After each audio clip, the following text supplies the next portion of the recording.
Yeah, we're gonna flash you with a phone, and then that means, hurry up. Get through it. Yeah, but have fun. Other rules? We got other rules? Yeah, white people, you still can't say it. Just kind of keep that in mind. By the way, I mean the word nigga. I hope that was clear. 50 years from now, man. I say, and based on what I've heard from someone who was here 50 years ago to now, and where I see that things can go, I have an optimistic view, but A lot of people who start off at these shows, they continue to do stand-up. They're still out here doing stand-up. I hope it dies though. I straight up hope no whites, fuck no whites allowed. I hope it dies.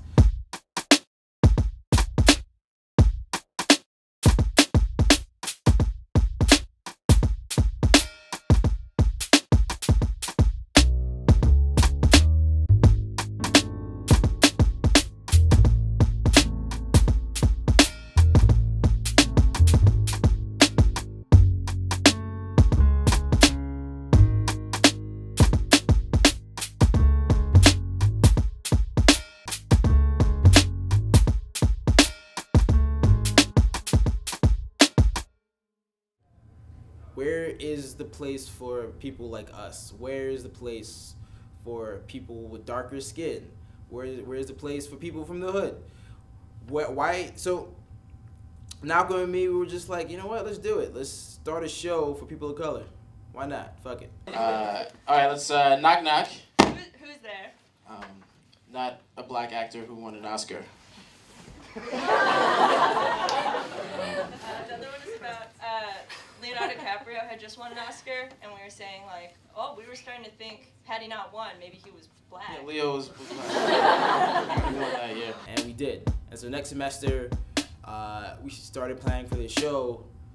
Didn't have a title yet. We were gonna call it Colored Comedy, and I was like, you know what? No, the title should hit hard. It should smack you across the face.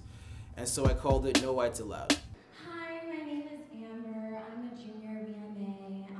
I usually swallow, but sometimes I do. I mean, if I come, then I come, but I don't really care. My first time doing stand-up was very nerve-wracking. I was very nervous.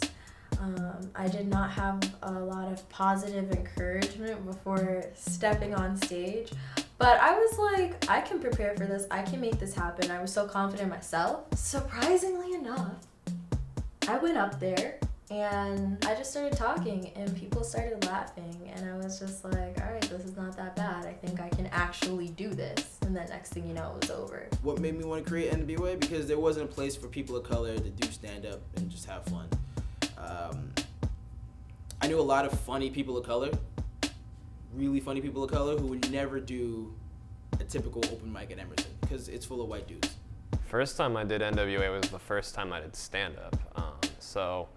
I'd been a freshman who was here for a semester, and I was a comedic arts major. I remember Evan asking me, and just the fact that he was asking me specifically, it meant a lot to me. It was a lot of just trying new experiences in a new place, and I was really excited with what happened with it. So I've been mixed race positive for about 18 years now. Yeah, I live with it every day, and it never changes. It always stays the same. Same black parent, same white parent every day. We may have ways that they can go about building a community. Yo, I tried to keep it together. That bird scared the fuck out of me. Yo, chill out, my nigga, deadass. What is wrong with you? Sorry about that. What was the question again? I actually dealt with a racist situation recently. I was walking through the commons, I was trying to get to school. This homeless guy, he asked me, he said, hey, you got any change? I actually didn't have it. So I said, no, man, I don't have any change. I kept walking, and he was like, house nigga. He called me a house nigga. He called me a house nigga. I almost called him a houseless nigga, but I thought that was too much of a Yo, I don't think I've ever been that nervous in my life doing something.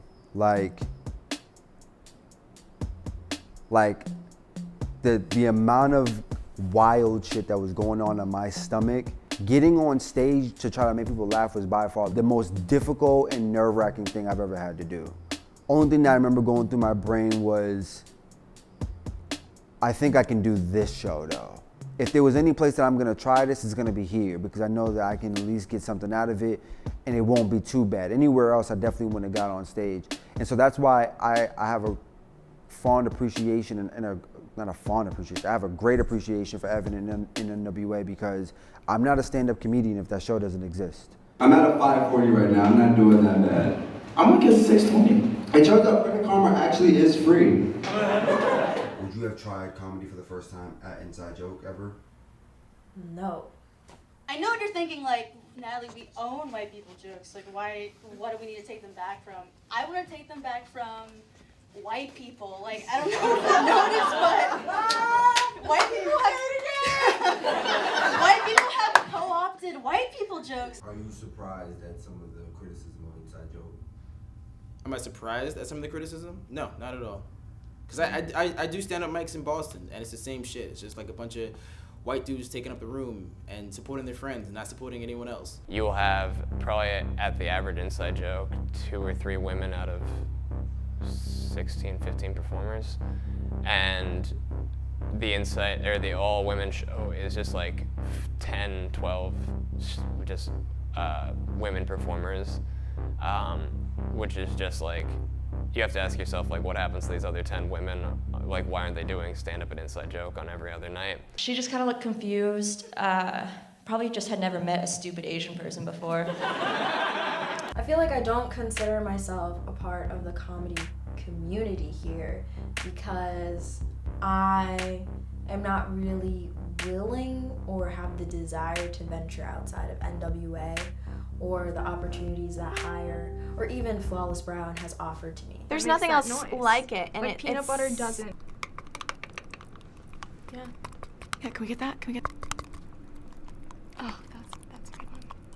Oh, if you're the Inside Joke president, you know, what exactly do you do to fix that? You know. I've had female friends who have who are hilarious. My celebrity lookalike goes from like a Kathy Griffin wig on top of a plank of wood to Louis C.K.'s forehead. Who have left some of these Boston mics feeling like shit. It definitely does have to do a lot with the fact that it's run by white male dominated. And even the white women, I don't know, I just struggle. It's like I deal with that stuff in class all the time, sometimes on projects. When choosing my extracurriculars, when choosing what I do outside of class, I'm not gonna put myself in positions to further that struggle. I think that a lot of people who do some of these mics aren't funny, but they're white dudes and they have friends. And so their friends laugh at the shit they say, and that makes them feel like they have power and their egos fucking explode because of that. There are good cops, right? There are bad cops. And I don't wanna generalize, but it's hard not to, right? Like, fuck the police. So, low-key, fuck Inside Joke. So what, just anything? Like, should I do the opening for the dark? Oh yeah, I was working with something for that.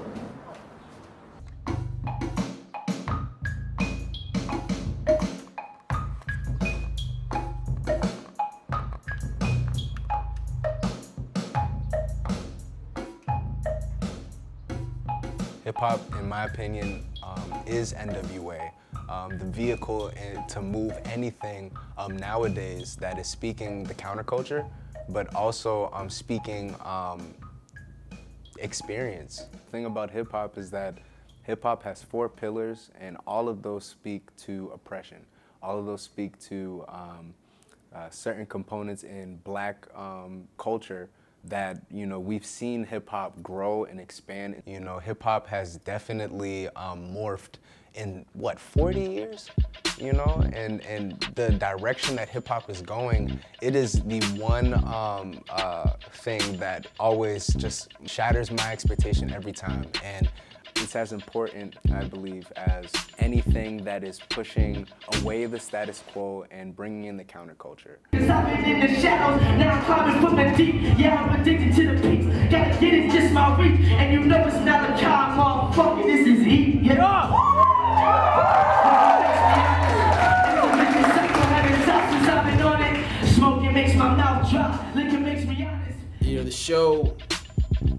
was for people of color, and hip hop is a genre that many times portrays people of color in a light that audiences don't typically see, and that's the same thing that comedy does. Comedy and hip hop are very similar. We'd be doing a disservice if we didn't have hip hop. It's literally harping on one of the most iconic hip hop groups of all time. NWA, the Niggas with Attitude group, they were known for their really expressive and raw takes in the industry. They said what they wanted, they said how they wanted to say it, and I think NWA embodied that. We were gonna do things the way we wanted to, we weren't gonna apologize for much, and we were still gonna get people to come out and come to the show. Now granted, you have to have hip hop at these shows. Like you're occupying a room that's full of brown people, full of avid hip hop listeners. It was important to get artists like Malachi and Rob and Drew on stage, Naveen performing, so that it felt like, oh, this makes sense. Only time I say shit, pull up in a spaceship. Yeah, you know you hate this, the way I fucking make it. I'm the sensation in this nation. Give you any indication that I'm blazing and I'm Asian and the throne is for the taking. So is it I'm breaking, yeah, I'm smoking on Jamaican. And you know I'm fucking faded, yeah, you know I'm fucking faded. Not to say other genres of music wouldn't have worked on stage, but niggas is not coming to NWA to listen to country. Like, it's just not gonna happen, so yeah. Hey yo, dead ass B? Dead ass.